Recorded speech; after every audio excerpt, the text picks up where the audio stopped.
Allez, bonjour à tous et bienvenue. On est parti sur une nouvelle vidéo. On va aborder aujourd'hui donc une approche financière, donc pas d'inquiétude. Je vais juste vous montrer aujourd'hui, évoquer aujourd'hui ce qu'utilisent les professionnels de l'immobilier. Lorsque j'entends professionnels, ce sont pour les vendeurs de formation, de l'habitation, etc. On va être sur des métiers un peu plus précis. On entend moins parler, mais c'est des métiers qui sont vraiment essentiels. On va parler par exemple de l'asset management, du fonds management. Alors, c'est des noms anglais, évidemment, c'est pas pour faire le côté américain, british, ce que vous voulez, c'est tout simplement parce que ce sont les Américains qui sont arrivés et qui ont tout simplement tissé ce lien entre la finance et l'immobilier. Donc, on va aborder ce point qui est assez intéressant, je l'ai jamais vu sur YouTube. Donc, on est parti. Comme d'habitude, hein, merci pour les petits likes, les petits commentaires. Et si vous avez la moindre question, surtout, n'hésitez pas, je vais aller étape par étape, ok. Donc, si pour certains ça va trop vite, petit commentaire et je répondrai avec plaisir. Donc aujourd'hui l'immobilier, notamment d'entreprise, on va parler principalement d'entreprise parce que c'est clairement là où on gagne en fait le plus d'argent, c'est le moins contraignant, stratégiquement c'est ce qui rapporte le plus, ok. Voilà pourquoi on a principalement des SCPI, on a des foncières qui sont sur cet actif-là en question. Alors la question c'est est-ce que vous pouvez investir? La réponse évidemment oui. Par contre, il faut davantage de connaissances que de l'habitation. Donc on va être sur une détention avec un horizon précis, vous allez voir ça. Par la suite, on va également aujourd'hui optimiser la performance et on va voir également un reporting complet. On va faire des reportings en fonction aujourd'hui des investisseurs. Je viens de vous dire, c'est plutôt trimestriel ou généralement c'est souvent annuel avec des bilans comptables parce que généralement on achète un actif via une société, soit sur une SCI, évidemment AIS, soit une SAS. Je dis bien en général. On va être principalement, donc on va être sur une gestion immobilière professionnalisée, hein, j'utilise bien le mot professionnalisé, notamment pour le compte de tiers. On va être par exemple sur la family office, mais également aujourd'hui, voilà, il y a plusieurs banques qui ont un actif, afin que ces banques ne soient pas, on va dire, prennent partie. On va avoir un gestionnaire attitré de l'asset management, par exemple, un PM, un property management, pour le compte de tiers. L'immobilier aujourd'hui, c'est comme donc un produit financier concurrent aux placements traditionnels, tels que par exemple les actions. On va voir qu'il est produit financier qui dit évidemment donc des flux, ok, entrant et sortant. L'objectif, c'est de vraiment financiariser aujourd'hui cet investissement, donc cet actif. Alors, les nouveaux acteurs, donc on va principalement aujourd'hui entendre le mot asset management, notamment en immobilier. Donc, création d'instruments juridiques, hein, pour structurer notamment l'intervention de nouveaux acteurs, comme de l'asset, donc en tant qu'asset manager, ou le fonds manager. Alors, il y a des distinctions, je ne vais pas forcément rentrer en détail dans cette vidéo. Ce sont vraiment aujourd'hui donc des métiers qui sont clés, hein, des métiers, parce qu'il y en a qui aiment l'argent, qui aujourd'hui ont une certaine rémunération qui est assez importante. Évidemment, il faut suivre des études de finance. Donc généralement dans l'immobilier, lorsqu'on s'arrête à un niveau, je viens de vous dire, licence, on reste sur de l'habitation. Voilà, c'est-à-dire on est directeur d'agence, on est dans la copropriété, ce qui est pour moi la partie la plus technique dans l'habitation, c'est copro. Après on va être sur la gestion locative, donc gestionnaire, loueur éventuellement, donc loueur d'habitation, agent immobilier, etc. Lorsqu'on arrive à des niveaux tels que niveau master, généralement on part sur de l'immobilier d'entreprise. Pourquoi? Parce que généralement on gagne un peu plus et on évite de gentiment de faire chier avec des locataires pour une ampoule grillée ou des chiottes bouchées, quoi. Voilà. Donc on va être sur de l'asset management. Alors il y a deux écoles, enfin deux, trois universités qui sont quand même assez reconnues dans le milieu. On va principalement avoir Dauphine, Dauphine avec le 246. Et on a également aujourd'hui donc un master à la Sorbonne qui s'appelle le GSIC, qui est assez reconnu également. Donc de toute façon, je vous mettrai ça également en assertion parce que je sais qu'il y a également des jeunes qui regardent mes vidéos. Donc tout ça pour dire aujourd'hui que donc l'asset management, ça consiste à quoi? Ça consiste en fait à gérer des actifs immobiliers, donc d'un point de vue financier, dans le respect des règles et contraintes définies, notamment pour maximiser aujourd'hui la rentabilité selon le risque. Parce qu'évidemment, chaque société a une stratégie, comme on a vu, core plus, value add ou opportunistique.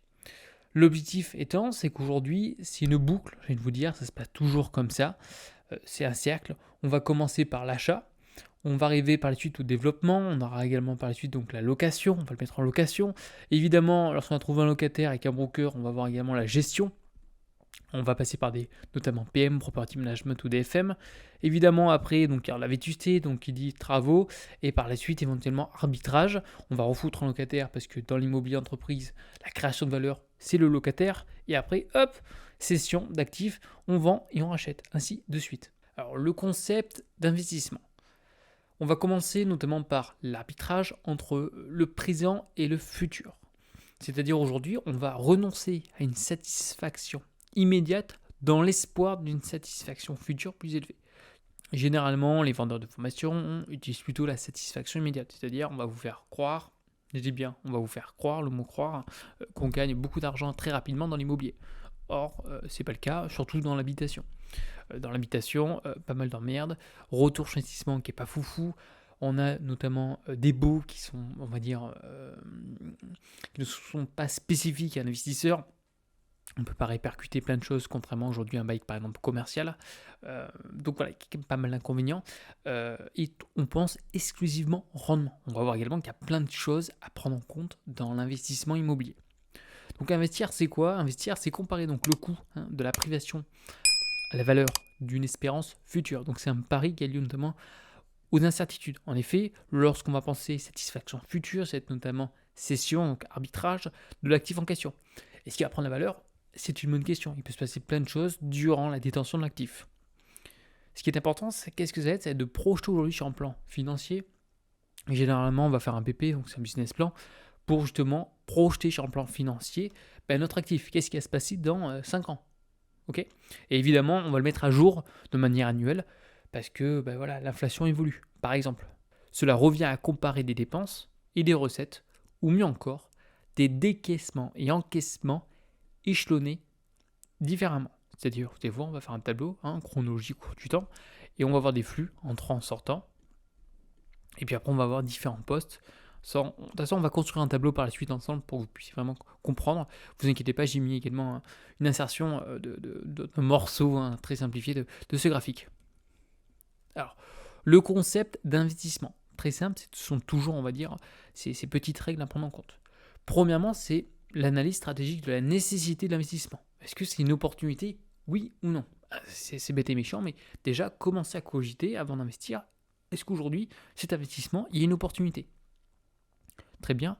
Oui, une opportunité, mais vous vous placez comment? Si vous calculez juste le rendement, tout le monde est capable avec une calculatrice, t'as pas que ce que tu veux, il ne faut pas faire maths sur maths, tout le monde calcule le rendement, ça ne veut pas forcément dire que c'est une bonne affaire. Deuxième étape, l'analyse des contraintes d'une part juridiques, réglementaires, fiscales et environnementales. On va parler de due diligence. C'est-à-dire on va analyser aujourd'hui la plupart des contraintes, on va prendre de la hauteur, et on va essayer de comprendre l'investissement en question. Pas que à travers le cash ou le rendement. Troisième point, l'analyse des éléments financiers relatifs à la décision d'investissement. On parle donc notamment de BB, donc de business plan. Alors, je ne suis pas encore là pour sortir les mots anglais, business plan, machin truc.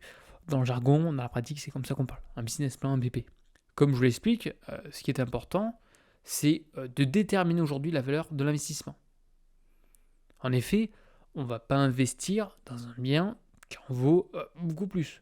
L'objectif, c'est d'investir dans un bien qu'on va dire qui est sous-évalué, mais que au cours du temps, ils prennent de la valeur. On ne va pas acheter aujourd'hui des bureaux, je vais vous dire, à la Défense, où on sait qu'on va avoir quasiment aucun locataire, parce que le bien est vétuste, bref, c'est compliqué. Donc, il ne faut pas acheter le moins cher possible, il ne faut pas acheter également le plus cher, on ne va pas payer quelque chose qui a un prix délirant. Il faut trouver aujourd'hui un actif qui est d'une part qui est sous-coté, mais d'où on comprend, on va dire, les éléments qui justifient aujourd'hui cette décote. Et peut-être certaines personnes n'ont pas forcément vu. Alors, je ne vais pas vous mentir, dans la pratique, notamment avec des professionnels immobiliers, c'est assez compliqué. Mais notamment aujourd'hui, à travers les hedge funds, ou les gros fonds immobiliers, du Blackstone par exemple, le QTAB, etc., on va voir aujourd'hui des personnes qui sont quand même assez agressifs sur certaines stratégies. On va terminer également sur le cinquième point, c'est la réflexion sur les opportunités notamment de financement interne et externe. Je ne vais pas vous embêter, on reste quand même aujourd'hui des particuliers, la plupart du temps à 90%. Les gens aujourd'hui vont rester sur la résidence principale, un ou deux apparts, pourquoi pas un local commercial, à la limite. Ceux qui veulent aller plus loin, on ira plus loin, étape par étape. Alors, je vous montre rapidement, Immobilier 3, j'ai changé quand même, bien sûr, quelques petits chiffres, on soit bien d'accord. Le concept d'investissement, on va en créer ensemble. Généralement, c'est comme ça que ça se passe. Donc, je vous explique rapidement. On va avoir une partie, donc, loyer. Donc loyer locataire de 3.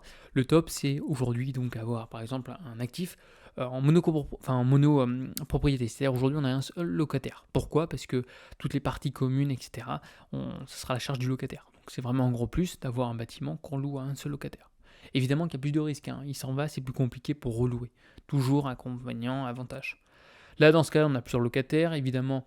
Donc on a un loyer, on appelle ça le loyer facial, que je gentiment aujourd'hui donc marqué dans ce tableau, donc réalisé donc en 2023, on a également 2024. Alors il y a toujours un delta. Pourquoi je marquais réalisé 2023? Pourquoi? Parce qu'aujourd'hui, par exemple, on fait du reporting. Reporting, il y a toujours un décalage. Euh, et donc, qu'est-ce qu'on peut constater? C'est que locataire 1, évidemment, qu'il y a une augmentation, une appréciation. Pourquoi? Parce que le loyer est indexé. Tout ce qui est aujourd'hui lié notamment au bureau, on va dire de l'ILAT, cet indice augmente quand même de manière assez importante, contrairement aujourd'hui à de l'habitation, sur de l'irréel. Pour l'habitation, c'est capé, c'est bloqué, honnêtement, c'est pas terrible. Ou on va avoir également de l'ILC. C'est pareil, sauf que c'est pour les locaux commerciaux. L'ILAT, c'est le top. L'ILC, c'est deuxième. Et aujourd'hui, l'irréel, c'est le dernier. C'est pour l'habitation, c'est ce qui augmente le moins rapidement. Donc on a quand même une appréciation aujourd'hui des loyers au cours du temps. C'est quand même un point qui est important à mentionner. On a également des franchises. Pourquoi des franchises? C'est-à-dire aujourd'hui, on va accorder par exemple au locataire, écoutez, vous allez faire des travaux, et là pour tant de temps, en attendant, vous ne payez pas aujourd'hui le loyer. Mais le loyer, sans les charges, ce que je veux parler, c'est qu'ils vont quand même payer les charges. Parce que sur des actifs assez importants, les charges sont importantes également. Ou on peut également négocier aujourd'hui, par exemple, une franchise, parce que derrière, on va signer un bail ferme, par exemple. Donc, on va voir aujourd'hui donc l'ensemble des loyers. Vous avez bien compris, on anticipe la chose sur les années futures. Encore une fois, c'est une estimation. L'avantage de l'immobilier, c'est que généralement, voilà, les loyers sont indexés. On anticipe toujours une petite inflation. Généralement, ça accroît au cours du temps. C'est rare qu'aujourd'hui, on voit des loyers, notamment avec des indices qui sont négatifs. C'est très très rare. Par la suite, on va avoir également des charges récupérables. Ça, c'est un gros plus, notamment sur un bail commercial, par exemple. On va pouvoir aujourd'hui, donc, notamment, bon là, c'est taxes bureau, parce qu'évidemment, qui vous dit ça, qui vous dit Paris, on va avoir assurance, on a également des taxes aujourd'hui de stationnement. On va pouvoir également, pourquoi pas, des travaux, des provisions de surcharge, des honoraires, notamment de gestion. On verra ça par la suite, parce qu'il y a différents types d'honoraires. Tout ça, justement, pour vous énoncer que, notamment, la taxe foncière, qui est assez importante sur de l'immobilier d'entreprise, on peut vraiment la répercuter au locataire. Donc les propriétaires qui se plaignent, oui, la taxe foncière, sur un bail commercial, je vous le marquez dans le bail, hein, mais bon, c'est niveau CP, on peut vraiment répercuter ça aujourd'hui au locataire. Après, de notre côté, ce qui est important, donc là, total les produits, bon, faut avoir quelques petites bases en comptage, je vais pas vous mentir, mais voilà, on va vraiment simplifier la chose au maximum.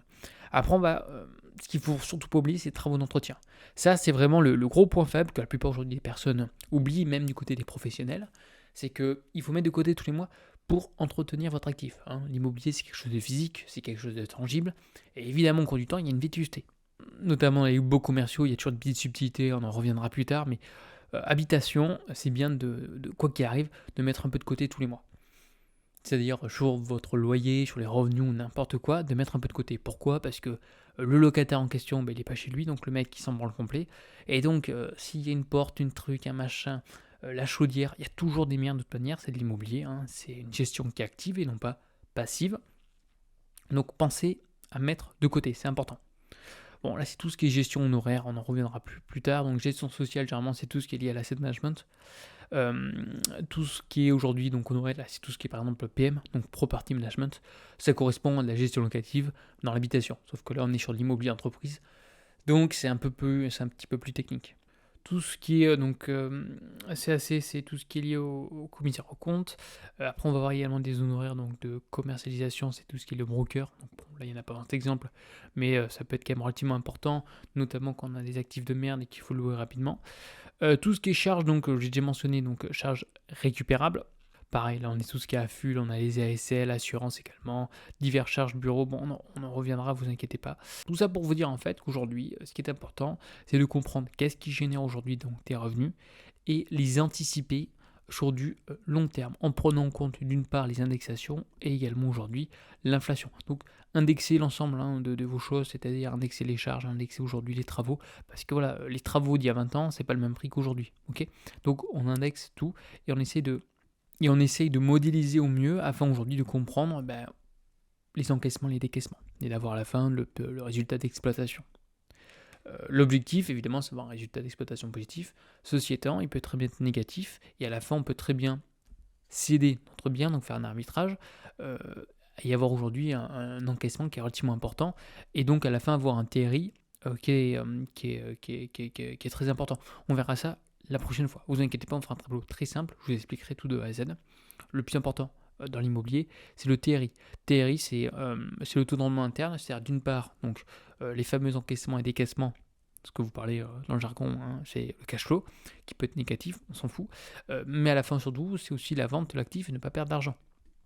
Quelqu'un peut avoir un rendement de 15%, vous vendez à perte à 50% à la fin, à la fin vous êtes perdant, vous voyez ce que je veux dire. Donc voilà, donc essayez aujourd'hui de modéliser au mieux vos investissements immobiliers sur du long terme, sur au moins les 5, 6, voire 10 années, et essayez de prendre en compte l'inflation pour anticiper. N'oubliez surtout pas la partie travaux, entretien, c'est extrêmement important et de nombreuses personnes se font en voir. Donc les 3 critères clés d'investissement, c'est d'une part la rentabilité, je dis bien rentabilité, pas rendement. Rentabilité, c'est d'une part aujourd'hui donc le rendement que vous avez et également le gain en capital. Exemple, hors immobilier, on a par exemple Air Liquide, ok, tout le monde connaît Air Liquide. Air Liquide, une appréciation du cours de bourse, donc ça c'est le gain en capital, mais Air Liquide également donne des dividendes aux investisseurs. Donc la rentabilité, ça va être le cours de bourse plus le dividende, et ça fait la rentabilité. Deuxième critère qui est important, la sécurité. Tout le monde a son degré, je viens de vous dire, de sécurité, de risque, plus ou moins. C'est un point qui est extrêmement important. Liquidité, ça personne n'en parle, mais c'est bien. Notamment lorsqu'on souhaite vendre, pour X ou diverses raisons, notre actif en question. On a aujourd'hui un bien qui génère, je sais pas moi, 15% de cash flow, ce que vous voulez, mais dans un village, ça va être plus compliqué aujourd'hui de le vendre qu'un bien dans une grande ville. Pensez liquidité, c'est la même chose sur toute classe d'actifs. Rentabilité, combien on veut gagner. Sécurité, est-ce que c'est un investissement risqué ou non. Liquidité. La combinaison tout le temps pour moi, de ces critères permet aujourd'hui d'optimiser l'allocation d'actifs. Encore une fois, vous allez me dire, l'immobilier, rentabilité, c'est pas foufou. Sécurité, bon, oui, mais là c'est en baisse. Liquidité, contrairement à d'autres, c'est pas foufou. L'objectif, c'est de diversifier parce que chaque actif apporte, je viens de vous dire, une diversification. C'est-à-dire qu'on va avoir par exemple du CAC, du SP500, très bien, mais dans certains moments, c'est bien d'avoir par exemple un peu d'or. Dans notre cas, un peu d'immobilier, ça fait pas de mal. Donc essayez d'être diversifié.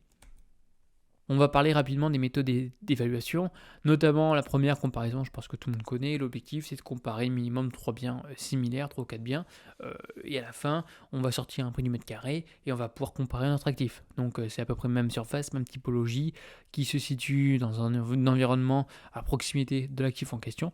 Généralement, ça, c'est l'habitation. Voilà, ils ont tous la plupart des logiciels, Hector, machin truc, qui permettent aujourd'hui de faire cette comparaison très rapidement. Pour les petits particuliers, comme vous et moi, on a d'autres produits, d'autres logiciels comme DVF par exemple. Alors il y a toujours un petit décalage, mais vous pouvez très bien le faire. Demandez autrement un avis de valeur à des professionnels de l'immobilier, à des agents immobiliers. C'est gratuit. Aujourd'hui, les avis de valeur, les estimations, ils appellent ça, mais c'est des avis de valeur, qu'on soit très clair. C'est gratuit. Donc n'hésitez pas à en solliciter plusieurs. On a d'autres méthodes également d'évaluation, notamment par le revenu. Donc on parle de DCF, c'est Discount to Cash Flow. Ok, on en reparlera, pas d'inquiétude. Autrement la vidéo va être trop longue. Taux de capi, qui est assez employé rapidement dans l'immobilier d'entreprise, c'est-à-dire aujourd'hui, sont les loyers annuels, divisé par le taux de capi. Plus le taux de capi est important, plus la valeur vénale de l'actif diminue. C'est-à-dire aujourd'hui, lorsqu'on a un taux de rendement de 2-3, entre les 2-3, aujourd'hui 4 sur Paris, et qu'on est par exemple à Lille, sur un actif mal situé, on va avoir un taux de rendement, par exemple, un taux de capi qui va être, je viens de vous dire, de 8-9, évidemment que la valeur de l'actif va diminuer, sera moins importante à Lille qu'à Paris. Et évidemment, lorsqu'on va utiliser un taux de cap rate, ça va être hors droit et hors taxe. Mesurer la rentabilité. Alors, comme ça, je l'ai déjà mentionné, on va voir le phénomène de l'actualisation. J'ai déjà fait une vidéo sur ce sujet. Ça va tout simplement permettre de comparer, d'une part, l'argent certain aujourd'hui à de l'argent incertain dans le futur. On va justement l'opposé de l'actualisation, c'est la capitalisation. Je vous mettrai les formules, hein, mais je vous dis qu'on fera l'Excel ensemble, on en reparlera. C'est l'opération donc inverse de la CAPI, ce que je viens de vous mentionner, où l'on passe une valeur future à son équivalent présent. Autre également paramètre, je vais vous dire oui, paramètres qu'on utilise notamment pour mesurer la rentabilité, c'est le TRI, le taux de rendement interne, ok, ou c'est le IRR, Internal Rate Return en anglais, ou le Net PV, Net Present Value, c'est la valeur actuelle nette qu'on appelle ça, qui sont aujourd'hui des paramètres essentiels pour savoir si notre investissement est intéressant ou non. Optimiser la rentabilité, donc l'approche financière et l'actualisation, ça va justement permettre de maximiser la rentabilité tout en prenant en compte les risques et les spécificités de l'immobilier. Ok, ce qu'on a vu également dans le tableau Excel. Ce que je veux dire par là, c'est qu'aujourd'hui, ça permet d'anticiper d'une part aujourd'hui notamment l'évolution de la taxe foncière et également aujourd'hui les loyers. Alors évidemment qu'il y a des choses qu'on ne peut pas anticiper.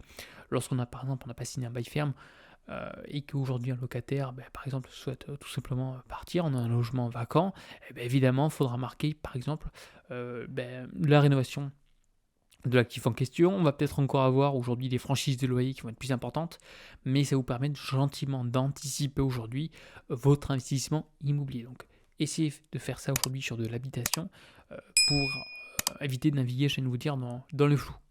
Allez, donc la vidéo touche à sa fin. Les questions dans les commentaires, comme d'habitude. Merci encore pour tout le monde, pour tous vos petits commentaires, vos petits messages, ça fait toujours plaisir. Et je vous dis à une prochaine. Allez, bye bye.